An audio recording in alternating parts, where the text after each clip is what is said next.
جوزوا التعریف اللفظی بالاعم ولم یجوزوا ہاں ولعل بولو بولو وجہہ دیکھا نہیں ہے تم نے تمہیں خیال تھے کیا تھا بھائی چلو ولعل وجہہ ان الاخص ہاں ہاں ان یلتفت بالاعم الى الاخص دون العکس. اچھا اب یہ تو میر زاہد ہروی رحمۃ اللہ علیہ نے فرما دیا تھا کہ یار اگر جواب یہ دے دیں کہ بس یہ تعریف لفظی ہے تو تعریف لفظی تو بالعام جائز ہے، تو لہٰذا اگر اس میں اور چیزیں داخل ہو جائیں تو خیر ہے. یہ جواب دیا تھا نا. تو یہ کہہ دیا تھا انہوں نے حاشیے میں کہ تعریف لفظی جو ہے یہ بالعام جائز ہے، بالعام جائز. تو اس پر ایک اعتراض ہوتا تھا کہ میاں تعریف لفظی بالعام اگر جائز ہے تو بالاخص کیوں جائز ہے؟ یعنی تعریف لفظی جب آپ معرف سے عام مانتے ہیں کہ معرف سے عام ہو سکتا ہے، تو عام ہونا اگر جائز ہے معرف سے تو خاص ہونا بھی جائز ہونا چاہیے. تو بالاخص کیوں جائز نہیں؟ یہ ایک سوال یہاں پر ہوتا تھا. تو میر زاہد ہروی رحمۃ اللہ علیہ نے اس سوال کے جواب کے لیے یہاں منہیہ لکھا. سمجھ آ گئی ہے؟ فرماتے ہیں جوزوا التعریف اللفظی بالاعم ولم یجوزوا بالاخص. مناطقہ نے، حکماء نے تعریف لفظی کو بالاعم تو جائز رکھا لیکن بالاخص جائز نہیں رکھا.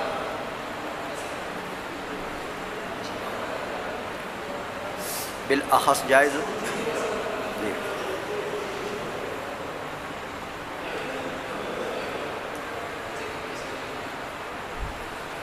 کہتے ہیں میاں اس کی وجہ یہ ہے کہ خاص جو ہوتا ہے یہ عام کا فرد.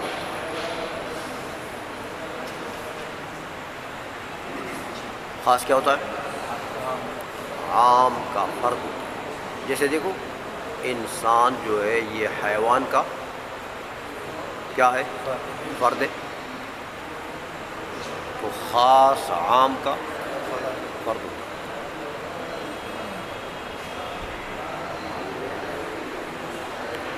اور یہ عام جو ہے یہ خاص کو شامل ہوتا ہے. عام خاص کو جیسے حیوان انسان کو شامل ہوتا ہے. لیکن بالعکس تو نہیں ہے. خاص تو عام کا یعنی عام تو خاص کا فرد نہیں ہے، یا خاص تو عام کے اوپر مشتمل نہیں ہے. عائشہ میں اچھا تو جب یہ خاص عام کا فرد ہے اور یہ عام اس کے اوپر مشتمل ہے تو ایک پتہ ہم کو لگ گیا، اس تحقیق سے ایک پتہ لگ گیا کہ یار جب عام بولیں گے تو عام کے افراد جو ہیں ان کی طرف تو التفات جائے گا، ان کی طرف تو التفات ہو جائے گا. جب عام بولیں گے تو عام کے افراد ہیں نا خاص، تو خاص کی طرف تو ذہن چلا جائے. عام بولیں گے تو خاص کی طرف ذہن چلا جائے، خاص بھی ذہن میں آ گیا. لیکن الٹا اگر خاص بولیں گے تو عام کی طرف التفات جائے گا. تو خاص تعریف کیسے بنے گا؟ معرف تو وہ ہوتا ہے جو معرف کے معرفت کا فائدہ دے. تو معرفت کس کو کہتے ہیں کہ کم از کم ذہن میں تو آئے نا، کم از کم اس کی طرف التفات تو صحیح ہو اس سے. اس لیے خاص اگر بولتے ہیں تو عام کی طرف ذہن جاتا ہی نہیں.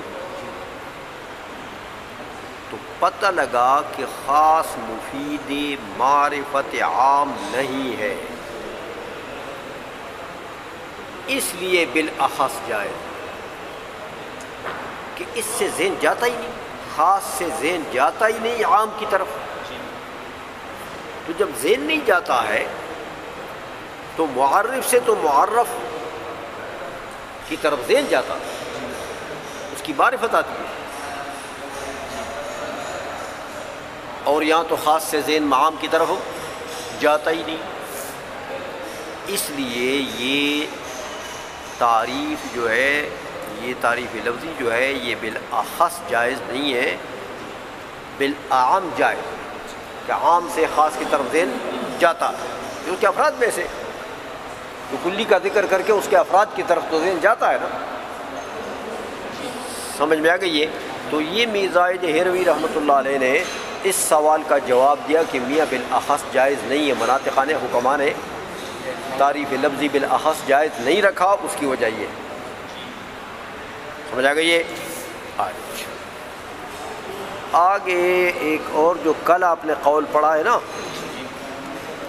اس کے اوپر ایک منہیہ ہے کہ وَإِلَّا يَخْرُجُ الْإِمْكَانُ وَنَظَائِرُهُ.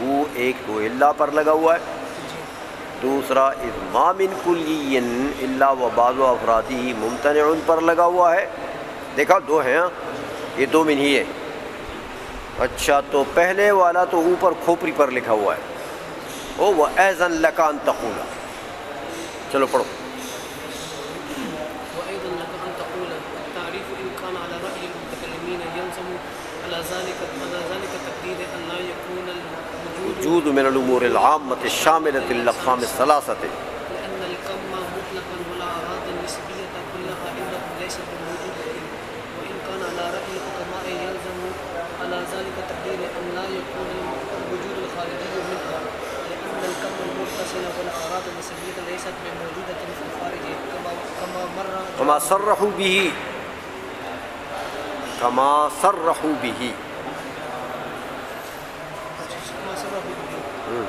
وتخصيص الجوهر والأرض بالموجودين معا لا يلتفت إليه وبالجملة القول بأن المعتبر في الأمور العامة تحققه في كل فرد من الثلاثة أو الاثنين خال عن التقسيم. اب یہ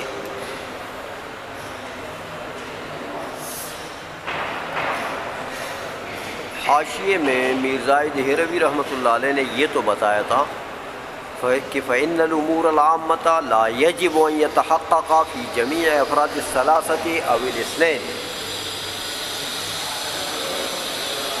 کہ امور عامہ کے لیے یہ ضرور نہیں ہے کہ تینوں یا دو کے جمعی افراد میں پائے جائیں، یہ ضرور نہیں ہے.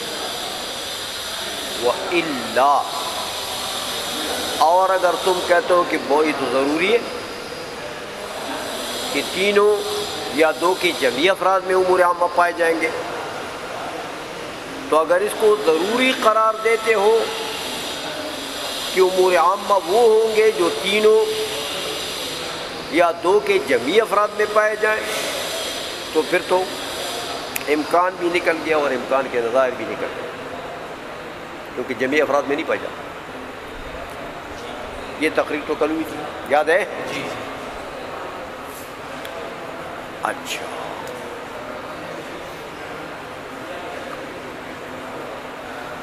اب ایک اور بات جو رہ گئی ہے کہ میاں یہ کہنا کہ امور عامہ کے لیے ضروری ہے کہ وہ تینوں یا دو کے جمعی افراد میں پائے جائیں، ہاں تو پھر امور عامہ کی تعریف تم نے یہ کی کہ ما لا یختص بقسم من اقسام الموجود، ایک قسم کے ساتھ وہ خاص نہ ہو، تینوں میں پائے جائے یا دو میں پائے جائے۔ اور تینوں میں پائے جائے کا کیا مطلب کہ تینوں کے جمعی افراد میں پائے جائیں، دو میں پائے جائیں تو دو میں پائے جانے کا کیا مطلب جمعی افراد میں پائے جائیں، یہ تعریف ایسی ہو جائے گی نا۔ تو میاں پھر تو یہ اس میں ذرا تھوڑا سا کلام ہو گیا، جو انہوں نے یہاں ذکر نہیں کیا، جو بات یہاں ذکر نہیں ہوئی رہ گئی ہے، اس کا ذکر کرتے منہیہ میں فرماتے ہیں پھر میں تم سے پوچھتا ہوں کہ یہ جو تعریف ہے یہ متکلمین کے مذہب کے مطابق کر رہے ہو امور عامہ کی، کیونکہ شرح مواقف کلام، شرح مواقف یہ متکلمین کے علم کلام کی کتاب ہے، تو متکلمین کی مذہب کے مطابق ہے یہ تعریف، یا حکماء اور فلاسفہ کے مذہب پر یہ تعریف کر رہے ہیں؟ دیکھو کہتے ہیں اگر متکلمین کے مذہب پر کر رہے ہو یہ تعریف کہ بھئی متکلمین یہ کہتے ہیں کہ امور عامہ کس کو کہتے ہیں؟ ما لا یختص بقسم من اقسام الموجود، کہ تینوں میں پائے جائیں یا دو میں پائے جائیں اور جمعی افراد میں پائے جائیں، یہ اگر متکلمین کی رائے سے کرتے ہو تو بھی بات صحیح نہیں ہے۔ کیوں کہ اس سے تو پھر لازم آ جائے گا کہ وجود امور عامہ میں سے ہے ہی نہیں، وجود امور عامہ میں سے ہے ہی نہیں۔ دیکھو میاں کہ وجود جو ہے یہ تو مثال دی تھی نا انہوں نے، کس کی مثال تھی؟ کہ تینوں کو شامل ہے، واجب، جوہر، عارض، تینوں میں وجود پایا جاتا ہے نا، تو یہ تو مثال تھی کہ تینوں میں پایا جاتا ہے۔ تو اگر آپ نے یہ ضروری قرار دیا کہ تینوں کے جمعی افراد میں پایا جائے جب ہی امور عامہ ہوگا، تو پھر تو یہ وجود بھی امور عامہ نہیں رہا، وجود بھی امور عامہ کیوں؟ کہتے ہیں میاں دیکھو مطلق کم، مقولہ کم، متصل اور منفصل کی قید نہ لگاؤ، جو مقولہ کم ہے جو اجناس عالیہ میں سے ہے،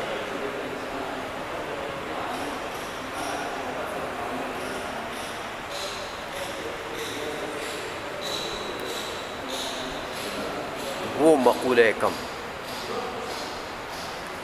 یا اعراض نسبیہ، یعنی جو اعراض نسبیہ تو آپ جانتے ہیں نا کہ ایک دوسرے کے بنسبت ایک عارض دوسرے کو عارض ہو،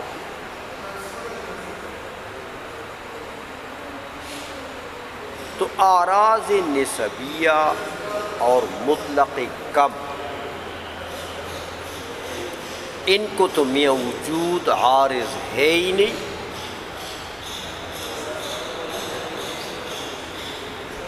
یہ بتاؤ کہ کم عرض ہے کہ نہیں ہے؟ تو جب کم عرض ہے تو تم نے شرط لگا دی کہ جمعی افراد میں پایا جائے گا، امور عامہ کون سا ہوگا؟ تو یہ وجود تو عرض کے جمعی افراد کو شامل نہیں ہے، کیونکہ مطلق کم کو شامل نہیں ہے، اعراض نسبیہ کو شامل نہیں ہے، تو عرض کی تو یہ قسمیں نکل گئی، وجود ان کو شامل کیوں نہیں متکلمین کے نزدیک؟ اس لیے کہ متکلمین کہتے ہیں یہ جو وجود ہے، یہ جو کم مطلق کم ہے یا اعراض نسبیہ ہیں، یہ خارج میں موجود ہے؟ مطلق کلی کا وجود خارج میں کدھر ہے؟ اعراض نسبیہ کا وجود خارج میں کدھر ہے؟ تو حکما کیا کہتے ہیں؟ یار ایک وجود ذہنی بھی ہوتا ہے نا، ادھر موجود ہے یہ، لیکن متکلمین تو سرے سے وجود ذہنی مانتے نہیں۔ متکلمین کہتا نہیں، وجود ایک ہی، وجود خارجی۔ اب بتاؤ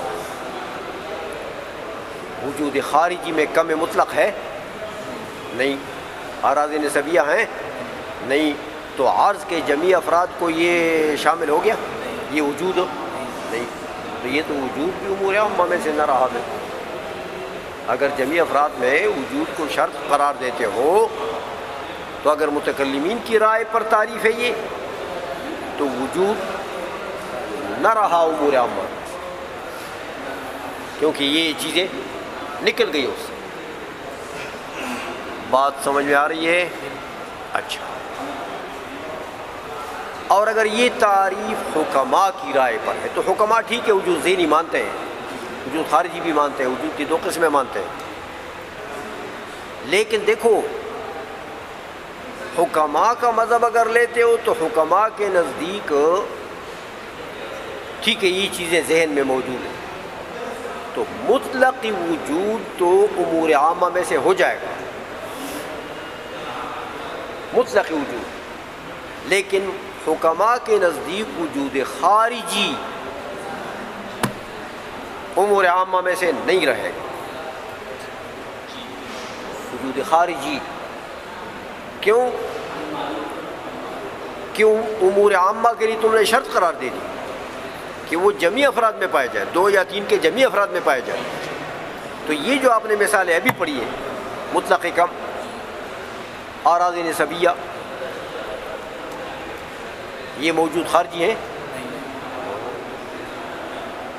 تو وجود خارجی ان میں پایا گیا، تو یہ تو عرض کی قسم ہے، تو عرض کے جمیع افراد کو شامل ہو گیا وجود خارجی، تو حکماء کے نزدیک وجود خارجی امور عامہ میں سے ہے، اور تمہاری اس تعریف کے اوپر لازم آ جائے گا کہ وجود خارجی امور عامہ میں سے نہ ہو، کیونکہ تم نے جمیع افراد میں اس کا وجود شرط قرار دے دیا۔ بات سمجھ میں آ گئی ہے؟ اس لیے کہتے ہیں یہ کیسی تعریف ہو جائے گی پھر؟ یہ اگر تم جمیع افراد میں اس کا پایا جانا شرط قرار دیتے ہو تو یہ تعریف تو پھر نہ متکلمین کے نزدیک صحیح ہے نہ حکماء کے نزدیک۔ حکماء کہیں کہ نہیں یہ غلط ہے، متکلمین کہتے ہیں غلط ہے، تو پھر یہ لے جاؤ گے کدھر؟ کس کی تعریف ہے پھر؟ پتہ لگا کہ جمیع افراد میں اس کا پایا جانا امور عامہ بننے کے لیے شرط نہیں ہے، کیونکہ سارا کام تو اس شرط نے خراب کر دیا کہ نہ متکلمین کی رہی تعریف نہ حکماء کی رہی، یہ شرط نہیں ہے۔ یہ شرط اگر لگاتے ہو تو یہ شرط تو خالی عن تحصیل ہے، اس کا تو کوئی فائدہ نہیں، الٹا ضرر ہے، الٹا اس لیے کہتے ہیں یہ شرط نہیں ہے۔ ترجمہ کرو میاں، وَأَيْضًا لَكَ أَن تَقُولَ، تیرے لیے یہ کہنا جائز ہے سوال میں کہ التعریف ان کان علی رأی المتکلمین، یہ تعریف جو امور عامہ کی تم نے کی ہے یہ اگر متکلمین کے نزدیک ہے تو یلزم علی ذلک التقدیر، متکلمین کی تقدیر پر کیا کہ تم نے شرط قرار دی علی ذلک التقدیر، کون سی تقدیر؟ کہ جمیع افراد میں پائی جائے، اللہ یکون الوجود من الامور العامۃ الشاملۃ للاقسام الثلاثۃ، پھر تو وجود امور عامہ میں سے نہیں ہے۔ کیوں کہ دیکھو لأن الکم مطلقا والاعراض النسبیۃ کلها عندهم لیست بموجودۃ، متکلمین کے نزدیک یہ چیزیں موجود ہیں ہی نہیں، کیوں کہ وجود ذہنی تو وہ مانتے نہیں، تو خارج میں کدھر ہیں یہ چیز؟ عائشہ میں تو جمیع افراد میں پائی گئی، جمیع افراد میں وجود نہیں پایا گیا تو وجود تو امور عامہ میں سے نہیں ہوا۔ اچھا، وَإِنْ كَانَ عَلَىٰ رَأْيِ الْحُكَمَاءِ، اور یہ تعریف اگر حکماء کے نزدیک ہے تو میاں پھر بھی خرابی. یلزم علی ذلک التقدیری، اگر شرط لگا دیں آپ کی جمیع افراد میں پائی جائے گی تو اس صورت میں پھر کیا ہو جائے گا؟ اللہ یکون الوجود الخارجی منہا، لازم آئے گا کہ وجود خارجی امور عامہ میں سے نہ رہے. سمجھ آئیے؟ کیونکہ لأن الکم المتصلہ والاعراض النسبیۃ لیست بموجودۃ فی الخارج کما صرحوا بہ. سمجھ آئیے؟ تو یہ تو موجودات خارجیہ میں سے نہیں ہے، تو وجود خارجی جمیع افراد میں پایا گیا تو یہ امور عامہ میں سے نہیں رہا. آئیشوں میں اچھا. باقی بعض علماء نے کہا یار ایسا ہے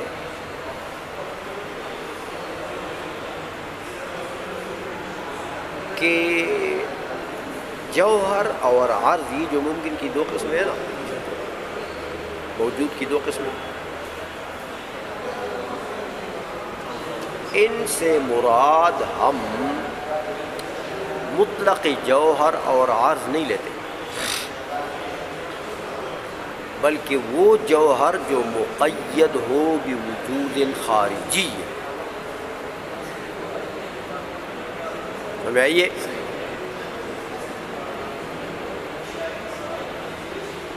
ایک اور بعض علماء نے یہ شرط لگا دی جو اس کا ذکر کرتے ہیں کہ جو موجودین ہوں معاً، عرض اور جوہر معاً، یہ قید ہے اس میں. مرزائے دہروی فرماتے یار یہ کیا لغویات کی بات کرتے ہو، قیدیں لگاتے ہو اپنے پیٹ سے. ہاں اس لیے فرماتے لا یلتفت ہوئے، اس قسم کے قیود کی طرف التفات نہیں کیا جاتا. علماء جو ہوتے ہیں وہ ان باتوں کو ٹائم دیتے ہیں، سوچتے ہیں، مانتے ہیں جن کا کوئی خلاصہ فائدہ تو نکلے نا. موجودین معاً یا موجود خارجی، یہ کس نے قید لگائی؟ سمجھ آئیے؟ کیا فائدہ ہوگا اس کا؟ اس لیے کہتے ہیں اس قسم کے قیود کو التفات نہیں دیا جاتا، ٹائم نہیں ضائع کیا جاتا. سمجھ میں آ گئی ہے؟ وہ بالجملہ خلاصہ کلام نکالتے ہیں، کہتے ہیں خلاصہ کلام یہ ہوا کہ یہ پتہ لگا کہ یہ قید لگانا کہ امور عامہ وہ ہوں گے جو جوہر، عرض اور واجب کے جمیع افراد میں پائے جائیں. جمیع افراد کی قید لگانا جمیع افراد میں پائے جائیں، وہ امور عامہ ہوں گے. یہ خالٍ عن التحصیل، خالٍ عن التحصیل یعنی خالٍ عن الفائدہ، کوئی فائدہ نہیں اس میں، الٹا ضرر ہے. بہت سی چیزیں امور عامہ سے نکل جائیں، لہٰذا یہ ٹھیک ہو نہیں ہے. چلو جی اچھا آگے ایک اور منہیہ لکھا ہے انہوں نے، وہ اضماء من کلین، ایک کلین کے اوپر لگا ہوا ہے کہ ما من، یہ من کلین من کے اوپر لگا ہوا ہے، دیکھا؟ چلو جی وہ نیچے لکھا ہوا. ہاں پڑھو میاں. بیان ذالکا، ہاں صاف نہیں ہے، کس کتاب میں صاف ہے وہاں پڑھوں گا. یہاں بھی میرے میں بھی آخر میں گڑبڑ انہوں نے کی ہے، صاف نظر نہیں آتا لیکن کچھ ہے. چلو کس کی کتاب میں صاف ہے؟ ویسے صاف بھی ہو تو مطالعہ جو نہیں کیا تو خود صاف نہیں.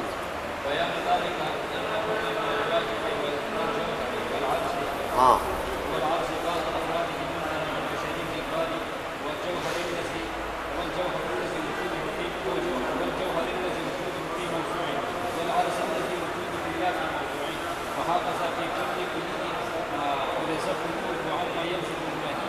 یلزم الماہیتا، ہاں واستدل المحقق الدوانی علی ذالک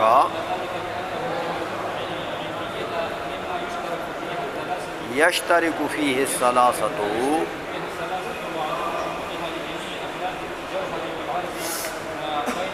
بین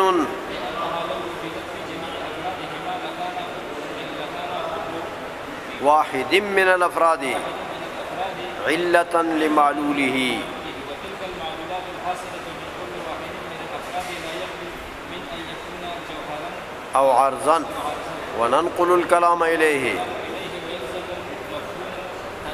ويلزم منه عدم تناهي الافراد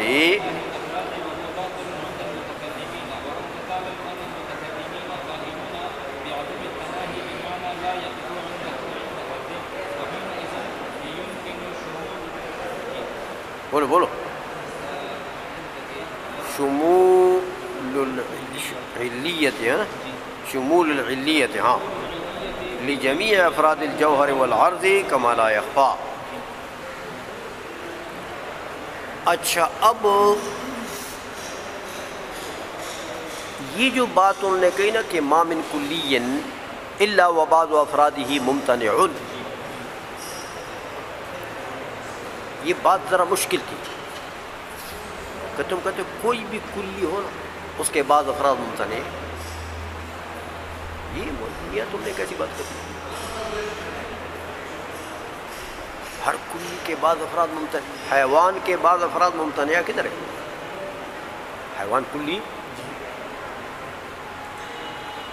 تو اس کے تو جتنے افراد ہیں وہ سب موجود ہیں، وہ ممکن ہے. ممتنع افراد حیوان کے کدھر ہے؟ بظاہر یہ بات عقل میں نہیں آتی ہے کہ ہر کلی کے کچھ افراد ایسے ملتے ہیں جو ممتنع ہیں.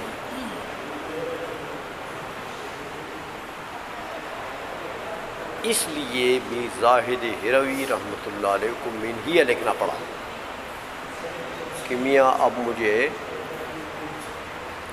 اس کا بیان کرنا پڑے گا. اس لیے فرماتے ہیں کہ بیان ذالک، اس چیز کا بیان کہ ہر کلی کے بعد افراد ممتنع ہوتے ہیں.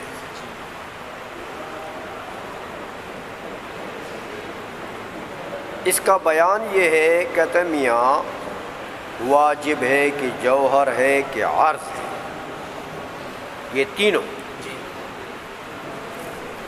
بعض افراد ہی ممتنع، جوہر کے بھی بعض افراد، جوہر کلی ہے نا، واجب کلی ہے نا، عرض کلی ہے نا، ہر ایک کے بعد افراد ممتنع. دیکھو کہتے ہیں واجب کا کون سا فرد ممتنع ہے؟ کہتے ہیں شریک الباری. شریک الباری یہ واجب کے افراد ممتنعہ میں سے. سمجھائیے جوہر کے بھی بعض افراد ممتنع ہیں، وہ کون سے ہیں بھائی؟ ہاں موجود فی موضوع، یہ جوہر کے افراد ممتنعہ میں سے.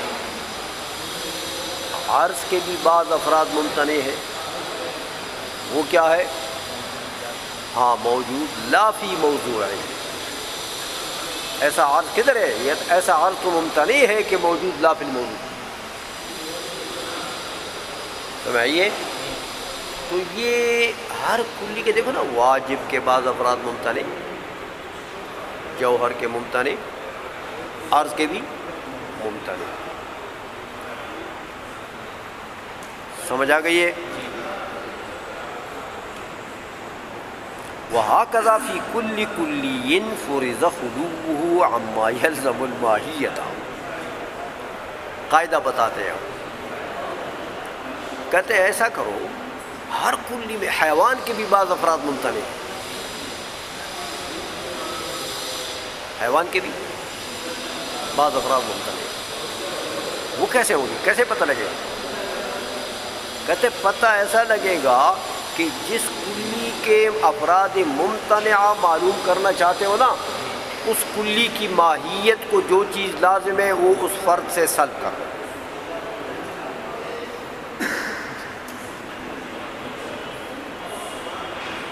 سمجھائیے بس وہ فرد ممتنع. سمجھ آ گئی ہے؟ جیسے دیکھو حیوان کس کو کہتے ہیں؟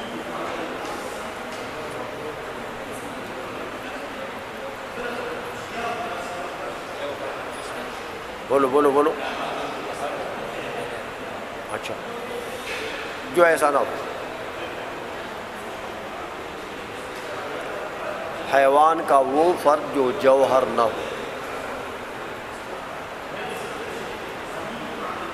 جسم نہ ہو، وہ اس کے افراد ممتنعہ میں سے.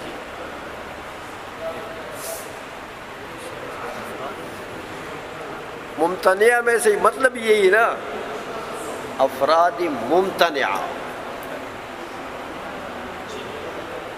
ممتنعہ کا مطلب یہی ہے کہ اس کا صدق اس کے اوپر ممتنع ہے، تو افراد ممتنعہ میں آئے. اچھا انسان کے بھی افراد ممتنع ہے، ہر کلی کے افراد ممتنعہ ہیں. کیسے کہ انسان کس کو کہتے ہیں؟ حیوان ناطق. وہ انسان جو حیوان ناطق نہ ہو، وہ انسان جو حیوان ناطق نہ ہو، وہ کیا ہے؟ فرد ممتنع ہے انسان کا. ہر کلی کے افراد ممتنع ہو سکتے ہیں. آئی سمجھ میں؟ بس کلی کی ماہیت دیکھو، اس ماہیت کا سلب کرو، اس فرق سے بس ہو گیا، ممتنع ہو گیا. اب وہ کلی تو صادق نہیں آ سکتی نا اس کے اوپر، تو افراد ممتنع ویسے ہو گیا. ممتنع تو صدق ہو گیا نا. اس لیے میر زاہد کو یہ بات ذرا باریک تھی، جیسے رضو الفقار نے کہا کہ یہ کیسے ہو گیا. تو بات باریک تھی نا، اس لیے بیچارے کو منہیے لکھنا پڑا کہ بھئی اب یہ تو سمجھانا پڑے گا. سمجھ آ گئی ہے؟ اس لیے فرق. ہاں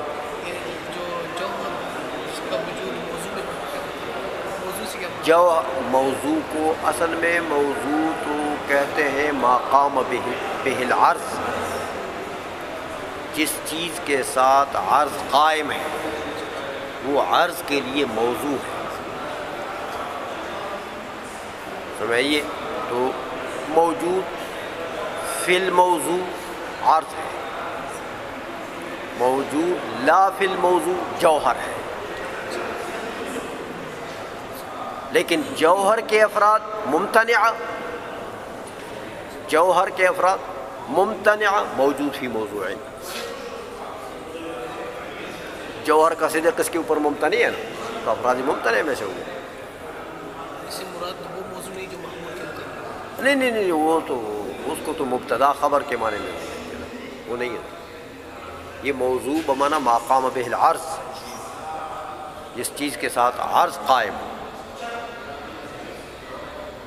یہ حکماء کی اصطلاح ہے. ہاں بات سمجھ میں آ گئی ہے؟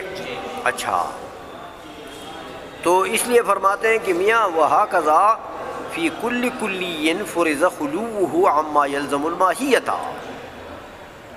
ہاں لوازم ماہیت سے جو چیز خالی ہے بس وہ اس کے افراد ممتنعہ میں سے. اتنی بات سمجھ آ گئی ہے؟ اچھا اب آگے فرماتے ہیں یہ میں کہ حضرت محقق دوانی رحمۃ اللہ علیہ نے اس مسئلے پر ایک استدلال پیش کیا ہے، ایک دلیل دی. محقق دوانی فرماتے ہیں کہ دیکھو حکماء نے علیت کو امور عامہ میں سے بنایا. کن امور عامہ میں سے؟ جو تینوں میں پائی جاتی علیت.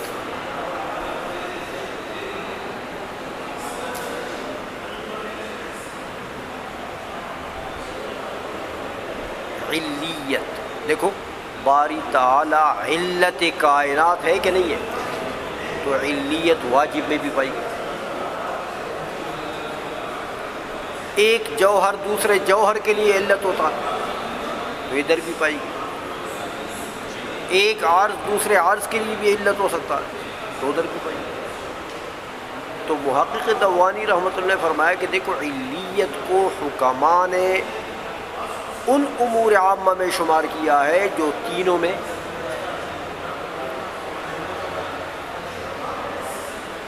لیکن دیکھو یہ جو علیت ہے یہ کیا تینوں کے جمعی افراد میں پائی جاتی؟ تینوں کے جمعی افراد میں پائی جاتی، اس لیے کہتے دیکھو واستدل المحقق الدوانی على ذلك بأنهم جعلوا العلیة مما يشترك فيها الثلاثة، کہ حکماء نے تو علیت کو ان امور عامہ میں سے بنایا ہے جس میں تینوں شریک ہیں، لیکن وعدم شمولها لجميع افراد الجوہر والعرض بین، سمجھ آ گئی کہ علیت جوہر کے جميع افراد میں پائی جاتی، تو اگر جوہر کے جميع افراد علت ہیں تو معلول پھر کدھر ہے؟ عرض کے جميع افراد اگر علت ہیں تو پھر معلول کدھر ہے؟ وہ تو ظاہر بات ہے کہ بھئی علیت جوہر کے جميع افراد میں نہیں پائی جاتی، عرض کے جميع افراد میں نہیں پائی جاتی، کہیں پائی جاتی ہے کہیں نہیں پائی، جہاں معلولیت پائی جائے گی وہاں علیت نہیں ہے۔ آیتوں میں اچھا بین لأنها لو وجدت فی جمیع افرادہما، دلیل دیتے کہ اگر یہ علیت جوہر اور عرض کے جمیع افراد میں پائی جائے، فرض کرو ہاں لو وجدت فی جمیع افرادہما لکان کل واحد من الافراد علتا لمعلولہ،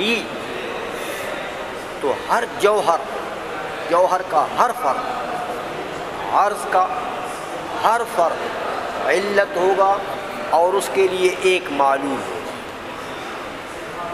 اس کے لیے ایک معلول ہوگا۔ اچھا اب ان معلولات کو دیکھتے ہیں، کہتے ہیں وَتِلْكَ الْمَعْلُولَاتُ الْحَاصِلَةُ مِنْ كُلِّ وَاحِدٍ مِّنَ الْأَفْرَادِ، وہ جو جمیع افراد جوہر جن میں علیت تم کہتے ہو پائی گئی، جمیع افراد عرض جن میں علیت پائی گئی، تو اس ہر فرد کے لیے چونکہ علیت ہے اس میں، تو اس کے مقابلے میں معلولیت بھی ہے، معلول بھی ہے، تو ان معلول کے متعلق تم سے پوچھتا ہوں لا یخلو، وہ معلولات خالی نہیں ہوں گے، ہاں من ان یکون جوہرا و عرض، وہ کیا ہے؟ وہ جواہر ہے کہ اعراض ہے؟ وہ معلولات۔ جمیع افراد جوہر کو تو تم نے کیا کہہ دیا؟ علل، جمیع افراد، ایک فرد بھی باہر نہیں ہے۔ جمیع افراد عرض کو تم نے کیا کہہ دیا؟ علل، تو ہر علت کے مقابلے میں معلول تو ہوتا ہے، تو جتنے جمیع افراد جوہر ہیں اتنے معلولات اور نکل آئے، جتنے جمیع افراد عرض ہیں اتنے معلولات اور نکل آئے۔ اب وہ معلولات کیا ہیں؟ وہ جوہر میں داخل ہیں کہ وہ عرض میں داخل ہیں؟ دوانی صاحب بھی بڑے تیز آدمی ہے نا، بتاؤ اب آئیسوں میں کہ وہ جوہر یا عرض وَنَنْقُلُ الْكَلَامَ إِلَيْهِ وَيَلْزَمُ مِنْهُ عَدَمُ تَنَاهِ الْأَفْرَادِ، اگر وہ جوہر میں داخل کرتے ہو تو تم نے کہا اچھا چلو یہ داخل سے چلو جوہر میں، یہ معلولات جوہر میں اگر داخل ہیں تو میاں تم نے کیا کہا تھا کہ جمیع افراد جوہر میں تو علیت پائی جاتی ہے، تو وہ جو معلولات ہیں ان میں بھی علیت پائی جائے گی، وہ معلولات وہ پھر علل ہوں گے، تو ان کے مقابلے میں معلولات ہوں گے۔ جمیع افراد عرض میں تم کہتے ہو وہ عرض میں داخل ہیں، تو تم کہتے ہو جمیع افراد عرض میں علیت پائی جاتی ہے، تو ان کے مقابلے میں پھر معلولات ہوں گے۔ ان معلولات کے متعلق پھر پوچھتے ہیں آپ سے کہ وہ کس میں داخل ہے، جوہر میں کہ عرض میں، جس میں بھی داخل کرو تو ان میں پھر علیت پائی جائے گی، کیونکہ جمیع افراد میں تم کہتے ہو علیت پائی جاتی ہے، تو ان کے مقابلے میں پھر معلولات ہوں گے، ان معلولات کے متعلق پھر پوچھتے ہیں کس میں داخل ہے۔ علی ھذا القیاس لازم آ جائے گی کہ جوہر کے افراد لا الہ نہایہ ہوں، عرض کے افراد لا الہ نہایہ ہوں۔ اور آپ جانتے ہیں کہ متکلمین تو عدم تناہی کو مانتے نہیں ہیں، تو یہ کس کا مذہب ہوا میاں؟ پھر یہ کلام کی کتاب ہے، عائشہ میں، اس لیے فرماتے ہیں میاں وَنَنْقُلُ الْكَلَامَ إِلَيْهِ وَيَلْزَمُ مِنْهُ عَدَمُ تَنَاهِ الْأَفْرَادِ، لازم کیا جائے گا کہ جوہر کے افراد غیر متناہی ہیں یا عرض کے افراد، وَهُوَ بَاطِنٌ عِنْدَ الْمُتَكَلِّمِينَ، متکلمین کے نزدیک تو یہ چیز باطل ہے، وہ تو یہ نخرے پیخے نہیں مانتے، سیدھی بات مانتے ہیں۔ سمجھ میں آ گئی ہے؟ اچھا، یہ تو دوانی صاحب نے دلیل دی تھی کس پر؟ کہ جمیع افراد میں امور عامہ کے لیے ضروری نہیں ہے کہ وہ تینوں یا دو کے جمیع افراد میں پائے جائیں، ورنہ اس کا جواب دو۔ آئی سمجھ میں؟ لیکن آخر میں علامہ دوانی نے ایک بات کہی، وہ یہ کہ لازم آ جائے گا کہ جوہر کے افراد غیر متناہی ہو جائیں یا عرض کے افراد غیر متناہی ہو جائیں، تو متکلمین عدم تناہی کے قائل نہیں۔ میر زاہد یہاں تھوڑی سی ترمیم کرتے ہیں، کہتے ہیں یار ایسا مطلق نہیں کہنا چاہیے کہ متکلمین عدم تناہی کے قائل نہیں، مطلقاً یہ نہیں، کیونکہ متکلمین عدم تناہی کی دو قسمیں، ایک عدم تناہی بالفعل اور ایک بمعنی لا یقف عند حد، تو متکلمین عدم تناہی بالفعل کے قائل نہیں ہیں، عدم تناہی بالفعل کے قائل نہیں، لیکن عدم تناہی بمعنی لا یقف عند حد کے تو قائل ہیں۔ عائشہ میں اس لیے فرماتے ہیں کہ وَأَنْتَ تَعْلَمُ، میرزائد ہیروی فرماتے ہیں یہاں تک وہ علامہ دوانی کی دلیل تام ہو گئی ہے، وَأَنْتَ تَعْلَمُ سے میرزائد ہیروی اس دلیل کے ایک آخری جز کے اوپر اعتراض کرتے ہیں۔ سمجھ آئیے؟ فرماتے ہیں آپ کو پتہ کہ ان المتکلمین قائلون بعدم التناہی بمعنی لا یقف عند حد، کہ متکلمین عدم تناہی بمعنی لا یقف عند حد کے تو قائل، بالفعل نہیں مانتے۔ آج ہمیں وحینئذ یمکن شمول العلیۃ لجمیع افراد الجوہر والعرض کما لا یخفی، جب متکلمین عدم تناہی بمعنی لا یقف عند حد کے قائل ہیں تو اب تو ممکن ہو گیا کہ جوہر کے افراد غیر متناہی بمعنی لا یقف عند حد، عرض کے افراد غیر متناہی بمعنی لا یقف عند حد، یہ ممکن ہے، یہ تو ہو سکتا ہے، لیکن متکلمین جو چیز کہتے ہیں بات پھر ادھر آئے گی۔ دیکھو ٹھیک ہے، عدم تناہی بمعنی لا یقف عند حد کے وہ قائل، لیکن عدم تناہی بمعنی لا یقف عند حد کا مطلب کیا ہے؟ غیر متناہی بالقوہ، کہ ایک حد پر رکے گا نہیں، جائے گا، اس حد پر نہیں رکے گا، اس پر نہیں رکے گا، آگے جائے گا، لیکن یہ بتاؤ کہ پیچھے دیکھو گے کہ نہیں دیکھو گے؟ تو پیچھے جب دیکھو گے تو بالفعل کیا ہوگا؟ متناہی.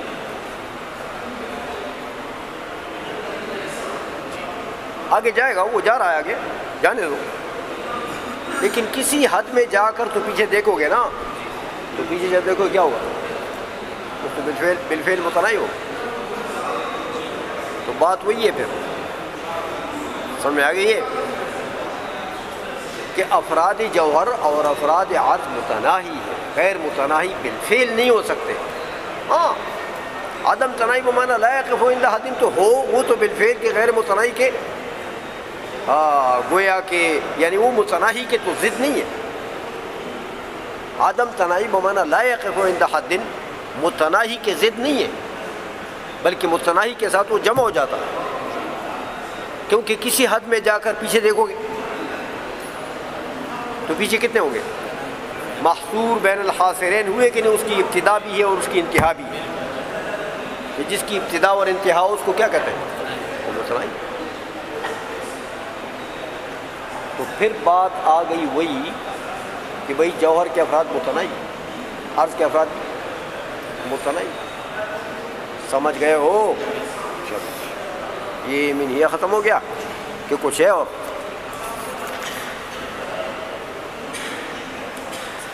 نہیں ہے میرے خیال میں ختم ہو گیا. چلو